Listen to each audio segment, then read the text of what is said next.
కాకుండా ఆచరించినటువంటి సిద్ధాంతానికి జరుగుతున్న సత్కారం. ఒక వ్యక్తిత్వము క్రమ్మి వేసినది సాహో ఆంధ్రదేశమునే. ఒక వ్యక్తిత్వము క్రమ్మి వేసినది సాహో ఆంధ్రదేశమునే. ఒక సేవాధృతి పారద్రోలినది. ఒక సేవాధృతి పారద్రోలినదహో ఉప్పెన్లు తుఫానులన్. ఒక సేవాధృతి పారద్రోలినదహో ఉప్పెన్లు తుఫానులన్. ఒక భాషాకృతి వేషమయ్యే తెలుగై ఓంకారమై ఈ భువిన్. ఒక భాషాకృతి వేషమయ్యే తెలుగై ఓంకారమై ఈ భువిన్. ఒక కృష్ణాకృతి మండలిన్. ఒక కృష్ణాకృతి మండలిన్ శతజయంత్యుత్సాహమై దీపిలన్. భూమండలాన్ని వసుధ అంటారు తెలుగులో. వసుధ అంటే వసువుల్ని ధరించింది అని అర్థం. వసువులు అంటే బంగారం, వెండి, నవరత్నాలన్నీ వస్తాయి. ఈ వసుధలో చాలా ముఖ్యమైన అక్షరం ఇది. వా తీసేసినా సుధా ఉంటుంది, నష్టం లేదు. ధా తీసేసినా వసు ఉంటుంది, బంగారం అని అర్థం, నష్టం లేదు. కానీ వసుధలో ఏం తీయకూడదు అంటే సు అనేది తీయకూడదు. వసుధలో సు తీస్తే వధ మిగులుతుంది. అస్సు అంటే మంచి. ఆ మంచితనం మూర్తీభవించిన సు అనేటువంటి వర్ణము సువర్ణమే మండల వెంకటకృష్ణారావు గారు. అవనిలో ఉండే మంచితనం అంతా గడ్డ కట్టి ఆయన అవనిగడ్డలో పుట్టాడు. ఆ అవనిగడ్డకి తుఫాను వచ్చినప్పుడు, సునామీ వచ్చినప్పుడు, ఉప్పెన్లు కమ్మేసినప్పుడు పంచె పైకి అడ్డం కట్టి లేచి రైతులందరినీ పిలిచి శవాలు సైతం మోసి అనాథలకి అన్నం పెట్టి ఆదరించి తాను ఒక శాసనసభ్యుడుగా తనని అంతకుముందే ఏకగ్రీవంగా ఎన్నుకున్నటువంటి ప్రజలకి ఒక ఎమ్మెల్యే ఎంత చేయగలడో అంతకు 10 రెట్లు చేసినటువంటి మహానుభావుడు.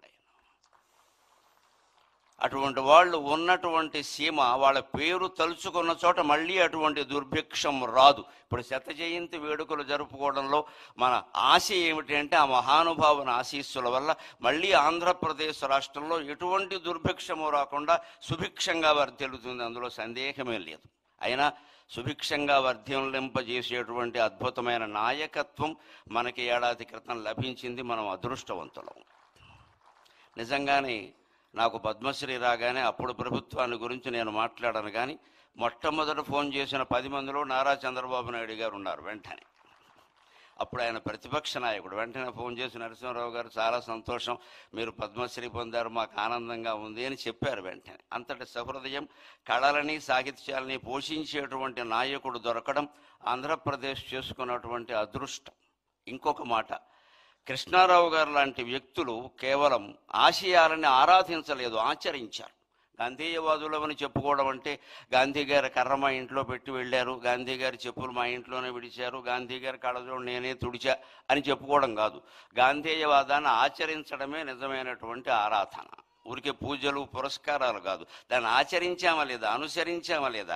స్వాతంత్ర సమర యోధుడికి కేటాయించినటువంటి హౌసింగ్ బోర్డు వాళ్ళ ఇల్లు కూడా ఆయన తిరస్కరించి నాకు ప్రభుత్వం ఎమ్మెల్యేగా క్వార్టర్ ఇచ్చింది, అది చాలు అన్నాడు. అంతటి త్యాగమూర్తులు మళ్ళీ 175 మంది అవతరించాలని ఈ బడుగు బ్రాహ్మడి ఉద్దేశం, అంతకంటే ఏం లేదు. ఇక్కడ 175 మంది అదే ఉద్దేశంతో ఉండాలి. అన్నీ తీసి పారేస్తాం, మనకేం ఒక్కల ప్రజలకు సేవ చేయడమే గొప్ప విషయం. ఉన్నాస్తులు కరిగించుకున్నటువంటి నాయకత్వం మండల వెంకటకృష్ణారావు గారిది. ఇది ఎక్కడి నుంచి వచ్చింది అంటే మన సంస్కృతి అటువంటిది. న కర్మణ న ధనేన అంటారు. న కర్మణ న ప్రజయా న ధనేన త్యాగేనైకే అమృతత్వమానసు. నీవు చేసిన యజ్ఞయాగాది కర్మల వల్ల కానీ, ఏ కార్యక్రమాల వల్ల కానీ నీకు అమృతానందం కలుగుతుందో లేదో చెప్పలేం. నీ సంతానం వల్ల కూడా నీకు అమృతానందం కలుగుతుందో లేదో చెప్పలేం. సంతానం అంటే ఇవాళ ముందు సంతానం, తర్వాత సంతాపం, అనుమానమేం లే. ఫాలోడ్ బై డిన్నర్ అంటూ ఉంటారే, సంతానం ఫాలోడ్ బై సంతాపం. అంతకంటే లేనివాళ్ళు లేరని ఏడుస్తారు, ఉన్నవాళ్ళు ఉన్నారని ఏడుస్తున్నారు, అంతకంటే ఏం లేదు. ఈ సంతానం వల్ల నీకు అమృతానందం కలగదు. ఎన్ని 100 కోట్లు సంపాదించినా నీకు అమృతానందం కలగదు. త్యాగం చేస్తేనే అమృతానందం కలుగుతుంది. అది కృష్ణారావు గారు జీవితం. ఇట్టి ఈ క్రమశిక్షణకెన్ని ఏండ్లు, ఇట్టి త్యాగానుభూతికి ఎన్ని ఏండ్లు, త్యాగమున అమృతత్వమునందుమనడి వేలేండ్ల సంస్కృతి ప్రాణమీవు, త్యాగమున అమృతత్వమునందుమనడి వేలేండ్ల సంస్కృతి ప్రాణమీవు. ఆయన భాషాభిమాని, కేవలం అభిమాని కాదు, ఆయన తప్పులు దిద్దేవాడు. ఓ మాస్టర్ అబ్బాయి కదా, గురువు గారు అబ్బాయి కదా, బుద్ధి చెప్పేవాడు, బుద్ధి తేనేమయ్యా అన్నాడు వేమన్న గారు. అందుకని ఆయన తప్పులు దిద్దేవాడు. టీచర్స్ డేని తెలుగులో గురువు గారి దినం అంటుంటే ఆ మాట ఏమిట్రా అన్నట్టు ఆయన. ఎందుకంటే దినం అనే మాట తెలుగులో ఎక్కడ వాడతారో అందరికీ తెలుసు. అందుకని ఎన్టీ రామారావు కూడా శ్రీకృష్ణ విజయంలో గొప్ప డైలాగు పెట్టించాడు ఆయన కావాలని. ఆ దినమునకు మీరు రావాలను అంటే వెనగానే రామారావు గారు కృష్ణుడి వేషంలో ఉండి తద్దినమునకే రాగలము అంటాడు. అంటే నీకు తద్దినం పెడతానని అర్థం. అది అందులో విలన వేషం వేసిన రాక్షసుడికి తద్దినం పెడతానని, తద్దినమునకే రాగలనని రాయవాయ, రెండు అర్థాలు వస్తాయన్నాడు. భాషాభిమాని, భాషా పండితుడు కదా రామారావు గారు అంటే. అలాగే ఈయన కూడా అదే కాబట్టి గురువు గారి దినం అంటే ఏమిటది? గురు పూజా మహోత్సవం అని మొట్టమొదట మార్చిన వాడు మండల వెంకట కృష్ణారావు గారు. భాషలో అటువంటి దోషాలు సరిచేయాలి మనం. మదర్స్ డే, ఫాదర్స్ డే కానీ తల్లి దినం, తండ్రి దినం అనకూడదు. మనకి దినాలు పెట్టి అలవాట్లేదు. ప్రతిరోజు తల్లిని గౌరవిస్తాం, ప్రతిరోజు తండ్రిని గౌరవిస్తాం. మనకి డేస్ జరుపుకోవడం మానేసి వాళ్ళ పుట్టినరోజు నాడు వాళ్ళ దగ్గర కూర్చుని పారసేవ చేస్తే అది మాతృభాషా దినోత్సవం, మాతృదేవీ దినోత్సవం కూడా అవుతుంది.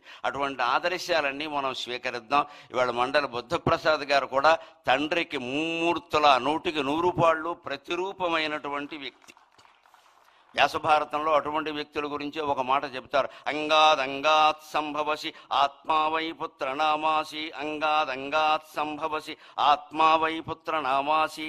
నా యొక్క ప్రత్యంగము రూపు దాల్చి నువ్వు పుట్టావయ్యా అంటాడు తండ్రి కొడుకుతో వేదంలో. అలాగే కృష్ణారావు గారి యొక్క ఆత్మ, బుద్ధి, మనస్సు, దేహం సర్వావయవాలు రూపు దాల్చి పుట్టినటువంటి వ్యక్తి బుద్ధప్రసాద్ గారు. ఎప్పుడు మేము రాజకీయాలతో సంబంధం లేకుండా మేము 3-4 గ్రూపుకి చెందిన వాళ్ళం ఉన్నాం. నాకు వాట్సాప్లు లేవు కానీ మాట్లాడుకుంటాం ఫోన్లో. ఏం మాట్లాడుకున్నా భాషా సాహిత్యం, ఇంకో మాట ఉండదు అక్కడ. అటువంటి స్నేహం బుద్ధప్రసాద్ గారితో ఉంది. వారి కార్యక్రమం మొదట్లో ఆయన శత జయంతి గురించి చాలా విశేషాలు మనకి చెప్పారు. మళ్ళీ మండల వెంకటకృష్ణారావు గారు లాంటి నాయకులు 175 నియోజకవర్గాలలోనూ ఆవిర్భవించాలి. ఆంధ్రప్రదేశ్ భారతదేశంలో కాదు ప్రపంచంలోనే ఆదర్శమైనటువంటి రాష్ట్రంగా ఉండాలి అని కోరుకుంటూ నేను సెలవు తీసుకుంటున్నాను.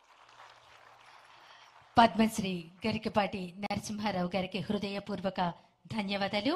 ఆధ్యాత్మిక ధ్యాన సాధకులు, విశ్వ ప్రేమకు తన జీవితాన్ని అంకితం చేసిన విశ్వయోగి విశ్వంజీ మహారాజ్ గారు. దేశ కాలాలు దాటి దివ్య సందేశం